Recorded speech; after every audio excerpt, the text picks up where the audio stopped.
Aron matabangan ang mga tinunan sa Alternative Learning System kun ALS sa Olango Island, ang ALS Mobile Teacher ang musuroy sa matag barangay sa isla. Dala ang mga modules ug ubang mga gadget luwan sa iyang ALS Mobile Tangkal.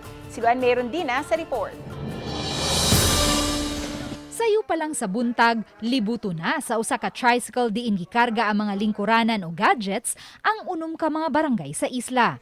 Dili tricycle driver ang nagmaneho niini, kundi usa mismo ka magtutudlo. Siya si Sir Rene Monsales, ang nag-inusarang ALS mobile teacher sa Olango Island.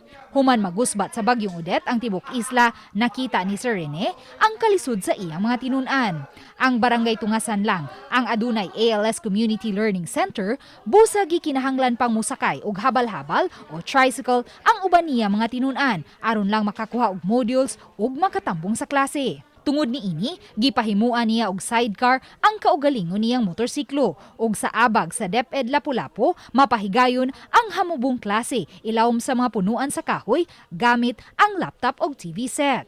Ug kay wa pay supply sa kuryente sa isla, may dala siyang solar panel, solar charger controller, battery ug inverter nga gidunar sa usa ka NGO. Busa ang mga tinunan igo na lang sa pagtambong. Buhat kinakala nila para nga sila di na sila malayo sa pag-eskwela dito. Di sila makaingon nga di sila matug-eskwelahan kay layo. So, nahimo na ko ang ALS Mobile Tangkal. Usa sa mihangop ni ini ang 21 anyos nga si Roland Apa Jr., taga Barangay Tinggo. Sukad padaganan ni Sir Rene ang iyang ALS Mobile Tangkal, natigom niya ang iyang 80 pesos nga plitihan padung sa ALS Center sa Tungasan ug pabalik sa ilang balay. Itong pag klase na mo gahapon, nalipay may nato kay para makasibsib pud mi. Dako kay to katabang ma'am kay kami na lang ug magatapok mi diri sa among barangay. LBC sir na lang ang money. Matod ni Marigold Cardente, ALS Division Focal Person sa DepEd Lapu-Lapu, nga gitimbang-timbang usab nila ang kaluwas sa mga tinunan gikan sa COVID-19 ug ang pagkat-on sa ilang mga tinunan. Actually, ang atong mga kabataan kay mga dagko nung gina sila edad, most of din mga 16 to 18 years old, no?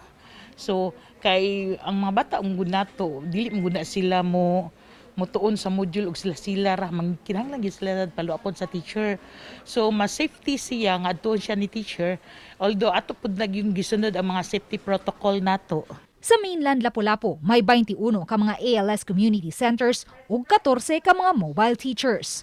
Uban ni Marlon Melgazo, Luan Merondina, Balitang Bisdak.